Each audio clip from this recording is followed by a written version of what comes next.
नमस्कार बंधुरा, अनेक दिन पर आबार बाइक निये बेरिये पड़ेछि। इच्छा आछे जंगल और एयरपोर्टेर रानवेर रास्ताय एकटू मजा करे गाड़ी चालानो और एई रोमांचकर सफरेर अभिज्ञताई आपनादेर सामने तुले धरबो आमार आजकेर ब्लगे।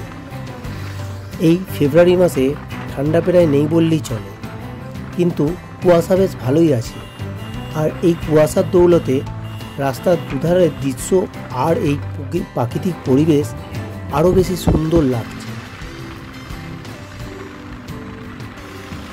আপনারা যদি বাসে আসতে চান সেক্ষেত্রে প্ল্যানেট থেকে বা ধর্মতলা থেকে বাঁকুড়া বিষ্ণুপুর যাওয়ার অনেক সরকারি এবং বেসরকারি বাস আছে, যেগুলি সকাল 5টা থেকে ছাড়ে আর ঘন্টাখানেক ছাড়া ছাড়াই বাস সার্ভিস আছে।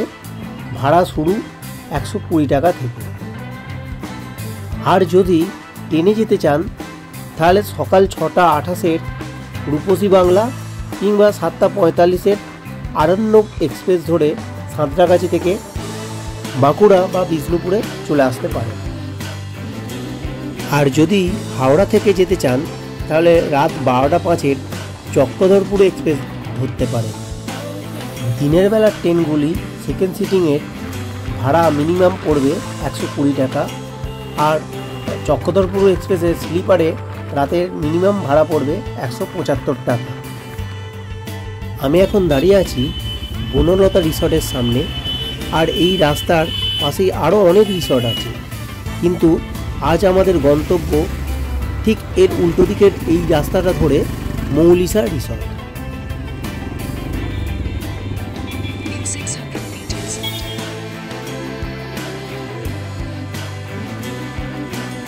এই যে সোজা রাস্তাটা দেখছেন, এটা চলে যাচ্ছে সিধে জয়পুর ফরেস্টের দিকে, আর আমরা ধরবো এখন এই ডান দিকে লালমাটির রাস্তাটা, যেটা আমাদেরকে নিয়ে যাবে মৌলিসা রিসর্টে।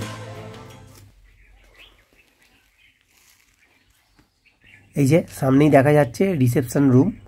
এখানে বুকিংয়ের ফর্মালিটি কমপ্লিট করে এগিয়ে চললাম এবার আমাদের রুমের দিকে। সকাল 8টায় গাড়ি স্টার্ট দিয়েছিলাম। 125 কিলোমিটার পথ অতিক্রম করে অবশেষে বেলা 12টার সময় এসে পৌঁছালাম এই মৌলিসা রিসর্টে। এই যে টি হাউসটি দেখছেন, এতে 2টি রুম আছে, তার মধ্যে একটি আজ আমাদের বুকিং করা আছে।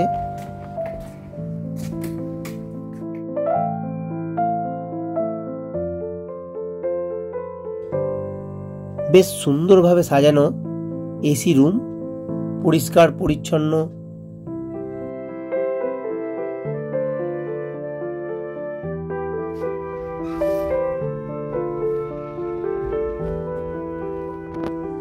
বাথরুমটা দেখছি ওয়েস্টার্ন কালচারের আর একদম পরিষ্কার পরিচ্ছন্ন, ঝা চকচকে। আমাদের টি হাউসের ব্যালকনি থেকে পাখির চোখে একটু বাইরেটা দেখে নেব।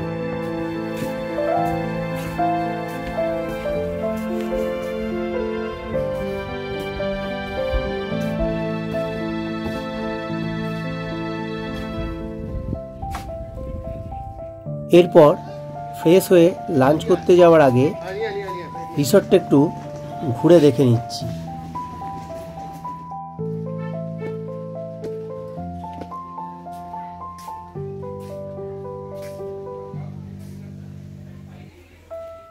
এই যে কটেজগুলো দেখছেন, এগুলি 4 থেকে 5 জন থাকতে পারে।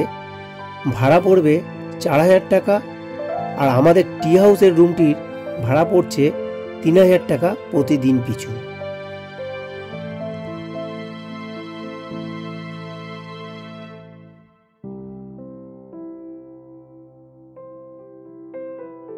রুম থেকে ডাইনিং প্লেসে যাওয়ার রাস্তাটা খুবই সুন্দর।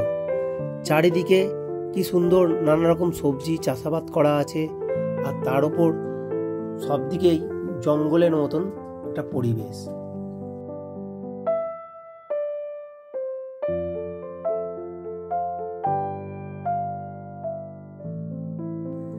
ডাইনিং প্লেসটাও বেশ সুন্দর।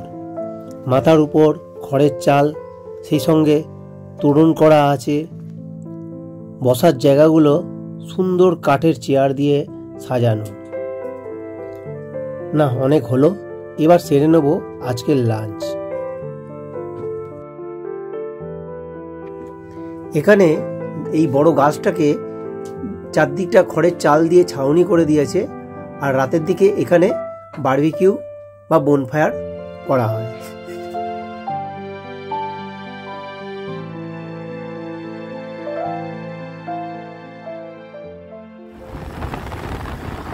দুপুরের খাওয়া দাওয়া সেরে কিছুটা রেস্ট নেওয়ার পর বেরিয়ে পড়লাম ব্রিটিশ আমলে তৈরি একটি পরিত্যক্ত এয়ারপোর্ট দেখতে, যেটা দূরত্ব আমাদের এই হোটেল থেকে 15 কিলোমিটারের মতো হবে।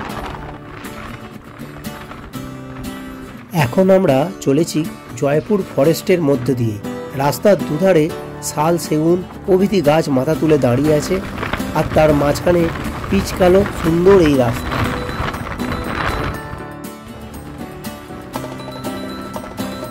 কিছুটা যাওয়ার পর পিচ রাস্তা ছেড়ে ঢুকে পড়লাম লালমাটির মোরাম রাস্তা, আর জঙ্গলের গাছপালা এখানে আমাদের গা ছুঁয়ে যাচ্ছে একদম।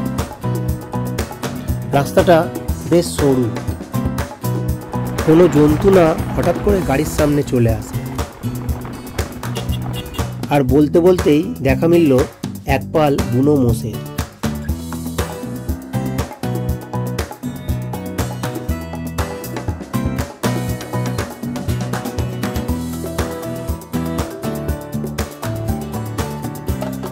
কিছুটা দূরে সিঙ্গেল রেল লাইনও দেখা যাচ্ছে, মনে করিয়ে দিচ্ছে আমাদের ডুয়ার্সের অ্যাডভেঞ্চারের কথা।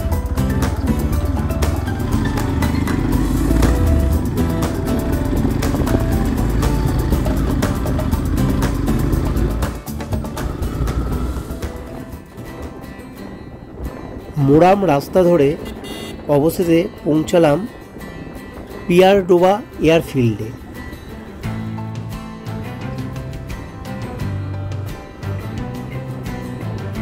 এটি তৈরি হয়েছিল 1942 সালে দ্বিতীয় বিশ্বযুদ্ধের সময়।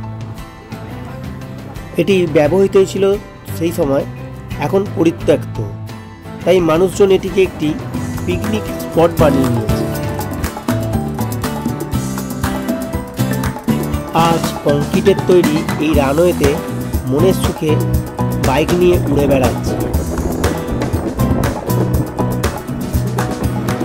এয়ারফিল্ডে বা তার আশেপাশে ঘোরাঘুরি প্রায় শেষ, এবার আমাদের রিসর্টে ফেরার সময়।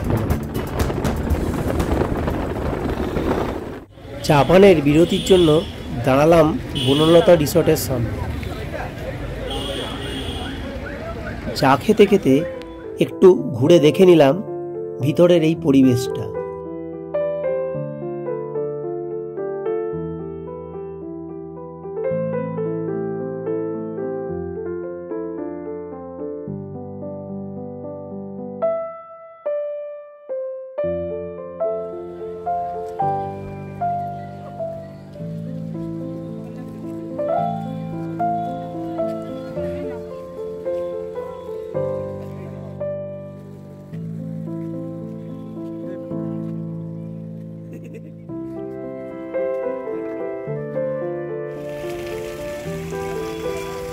এখানে বেশ কিছু ভালো খাবার দাবারের রেস্টুরেন্টও আছে, সেই সঙ্গে কিছু স্টল আছে যেখানে পোড়ামাটির জিনিসপত্র বিক্রি হচ্ছে।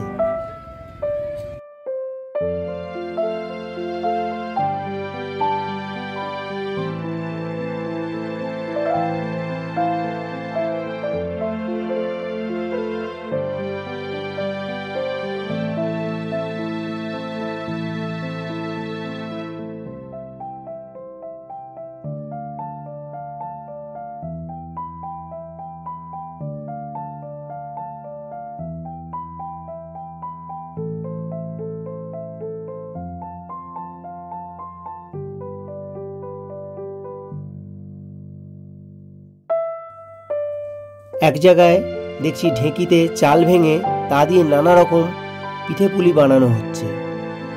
প্রচুর ভিড় থাকায় তার খাওয়া হলো না আমাদের। দিনের আলোয় বেরিয়েছিলাম, আর সন্ধ্যায় ফিরে আলু আঁধারির খেলায় আমাদের এই রিসর্টটা বেশ মোহময়ী দেখতে লাগছে।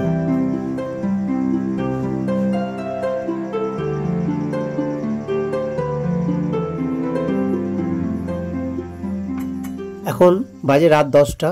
এই সবে আমাদের ডিনার সম্পূর্ণ হলো। বন্ধুরা, কাল সকালে আবার দেখা হবে বিষ্ণুপুর সিটি ট্যুর নিয়ে আমার পরের পর্বে।